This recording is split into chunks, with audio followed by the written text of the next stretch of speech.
ગરમીઓમાં તમે ગમે એ જમો, તમને પાચનમાં તકલીફ તો થાય જ, પણ જો તમે આ રીતે બનાવેલી થાળી જમશો ને તો પાચનમાં તો હળવી રહેશે જ, પણ પેટની ગરમીઓને પણ શાંત કરશે. અને જો તમે વજન અને ડાયાબિટીસને કંટ્રોલમાં રાખવા માંગો છો તો પણ ફાયદા થશે. ખાસ વાત તો એ છે કે ન શાકભાજીની જરૂર છે કે ન લસણ ડુંગળીની જરૂર છે. તો ચલો રેસીપી શરૂ કરીએ. તો જેમના માટે 1 કપ દહીં અને તેમાં થોડું પાણી અને સાથે આઈસ ક્યુબ, ફુદીના અને થોડા લીલા ધાણા. અહીંયા ફુદીના અને લીલા ધાણા તમે તમારી પસંદગી પ્રમાણે વધઘટ કરી શકો. અડધી નાની ચમચી જેટલું કાળું નમક, જેને સંચળ પાવડર કહીએ, ચપટી જેટલું સાદું નમક અને 1 ચમચી આખું જીરું, થોડી હિંગ અને થોડા તીખા અને થોડું આમચૂર પાવડર મિક્સ કરી ગ્રાઇન્ડ કરી લેશું. તો આપણી સરસ મજાની મસાલા છાશ તૈયાર થઈ જશે. જો કે આ 1 ગ્લાસ મસાલા છાશ દરરોજની પીશો તો પાચનની તકલીફ, ગેસ, કબજિયાત જેવી સમસ્યાઓ પણ સોલ્વ થઈ જશે. હવે આપણે થોડા મરચાંના ટુકડા અને ધાણાને ક્રશ કરી લેશું. અહીંયા આદુનો ઉપયોગ કરવો હોય તો કરી શકો અને લસણનો ઉપયોગ પણ કરી શકો, તમારી પસંદગી.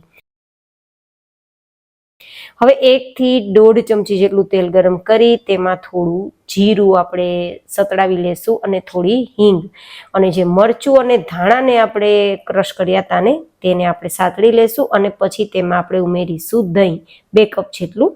અને દહીં ઉમેર્યા બાદ હવે ગેસની ફ્લેમ આપણે એકદમ ધીમી રાખી દેવાની છે અને તેમાં લગભગ અડધી નાની ચમચી જેટલું નમક, ચપટી હળદર અને 1 થી 1.5 નાની ચમચી જેટલું લાલ મરચું પાવડર ને 1 ચમચી ધાણા જીરું પાવડર, થોડા લીલા ધાણા આપણે ઉમેરી અને ચલાવી દેશું. મિક્સ કરી 1 મિનિટ માટે ગેસની ફ્લેમ ચાલુ રહેવા દેશું. તો 1 મિનિટમાં આપણું શાક તૈયાર થઈ જશે. આને આપણે શાક વગરનું શાક કહી શકીએ, જેને આપણે આપણી ગુજરાતી ભાષામાં દહીં તિખારી પણ કહી શકીએ. તો દહીં તિખારી એક સબ્જી તરીકે ખૂબ જ હેલ્ધી ઓપ્શન છે સમર સિઝનમાં અને ટેસ્ટી પણ લાગે છે. હવે આપણે આમની સાથે મજા આવે તેવો ગરમીઓનો સ્પેશિયલ રોટલો બનાવીશું. તો 1 ચમચી ઘી અને ચપટી જેટલું નમક અને થોડું ગરમ પાણી લેશું અને તેમાં આપણે 1 થી 2 કપ જેટલો જુવારનો લોટ લેશું. જેટલા રોટલા બનાવવો હોય તેટલો લોટ લેવાનો. તો હું અહીંયા 2 રોટલા બનાવવાની છું તો 2 કપ જેટલો મેં જુવારનો લોટ લીધો છે. જુવાર છે તે પેટને ગરમીથી બચાવે છે અને વજન ઘટાડવામાં, ડાયાબિટીસ ઘટાડવામાં ખૂબ જ ફાયદા કરે છે અને ગરમીઓમાં ખાવામાં મજા પણ આવે છે. જો રોટલો ચવડ થઈ જતો હોય, પોચો ના થતો હોય અથવા તો બરાબર બનતો ના હોય તો આ રીતે બનાવજો, એકદમ સરસ બનશે. અને એકદમ મોટી સાઈઝના 2 રોટલા બનવાના છે તો આરામથી 2 થી 3 વ્યક્તિ તો જમી જ શકશે આટલામાં. હવે અત્યારે આમાંથી થોડો આપણે 1 રોટલો થાય ને તેટલો લોટ લેવાનો છે અને બાકીનો લોટ છે તેને સાઈડમાં રાખી દેવાનો છે. હવે તેમાં જરૂર લાગે તેમ થોડું થોડું પાણી આપણે લગાવતા જશું અને હથેળીના પાછલા ભાગથી આગળની તરફ તેને મૂવ કરીશું તો આપણો લોટ મસળાતો જશે.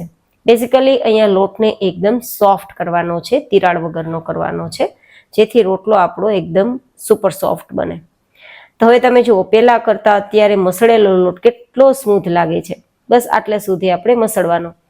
હવે આ મસળાઈ ગયેલા લોટમાંથી આપણે રોટલો તૈયાર કરવા માટે હાથમાં થોડું પાણી લગાવીશું અને તમે જોઈ શકો છો તે રીતે રોટલાને તૈયાર કરીશું. જો કે તમને હાથથી ટીપીને રોટલો ના ફાવે તો તમે અહીંયા વણીને પણ તૈયાર કરી શકો છો. ભાખરી બનાવતી વખતે આપણે જે રીતે વણીએ ને તેવી રીતે તમે વણી શકો છો અથવા થાબડી પણ શકો છો, તમારી પસંદગી. પણ હું અહીંયા આ રીતે તમને બતાવી રહી છું તે રીતે રોટલો તૈયાર કરી રહી છું. અને રોટલો આ રીતે તૈયાર થઈ જાય પછી આપણે તેને માટીના તવામાં શેકીશું, જેથી રોટલો વધારે હેલ્ધી બની જાય અને ટેસ્ટી પણ બની જાય. તો માટીનો તવો સખત ગરમ કરવાનો અને ગેસની ફ્લેમ હાઈ રાખવાની અને પછી આ રોટલાને આ રીતે હળવે હાથે મૂકવાનો, જેથી ભમરો ના થાય. અને એક સાઈડ થોડો શેકાઈ જાય પછી તેને ફેરવી લેવાનો. પૂરેપૂરા રોટલાને હાઈ ગેસની ફ્લેમ પર તમારે શેકવાનો, નહીં તો રોટલો તમારો કડક પણ થઈ જશે અને તિરાડવાળો બનશે, બિલકુલ સોફ્ટ નહીં બને. અને આ રીતે રોટલો આપણો સરસ મજાનો શેકાઈ જાય પછી તેને નીચે લઈ લેવાનો. તમે જોઈ શકો છો ફૂલીને દડા જેવો રોટલો તૈયાર થયો છે અને ખાવામાં પણ સુપર સોફ્ટ જ છે. રોટલો જ્યારે ફૂલે ને અને તિરાડ વગરનો બને ને ત્યારે સમજવાનું કે રોટલો ખાવામાં સોફ્ટ જ બન્યો હશે. અને તમને બતાવી રહી છું કે એકદમ ઉપરથી કોપટી પણ નીકળી ગઈ છે. તો ઘી લગાવી દેશું. જો કે તમે ઘી ખાવાનું પસંદ ના કરતા હોય તો એમને પણ રોટલો ખાઈ શકો છો, તમારી પસંદગી. હવે આપણે જે તૈયાર કરેલું રોટલો છે, સબ્જી છે, તેમની સાથે સલાડ પણ સર્વ કરીશું અને મસાલા છાશ. તો આપણો રોટલો, સબ્જી અને ડુંગળી ટમેટાનું સલાડ, જો કે ટોટલી ઓપ્શનલ છે, સલાડ સર્વ કરું. અને હું એ બિલાનું અથાણું તેલ વગરનું કહેવાય તે સર્વ કરું છું, જે ડાયાબિટીસ વજનમાં ખૂબ બેસ્ટ છે અને બીમારીઓને દૂર રાખવામાં, ખાસ કરીને ગરમીઓથી તમને બચાવવામાં કામ કરે છે. તો આઈ હોપ કે તમને આ રેસીપી પસંદ આવી હશે. વિડીયો પસંદ આવ્યો હોય તો લાઈક કરજો, ચેનલને સબસ્ક્રાઈબ કરજો. ફરી મળીશું નેક્સ્ટ રેસીપીમાં. ત્યાં સુધી stay healthy and stay happy.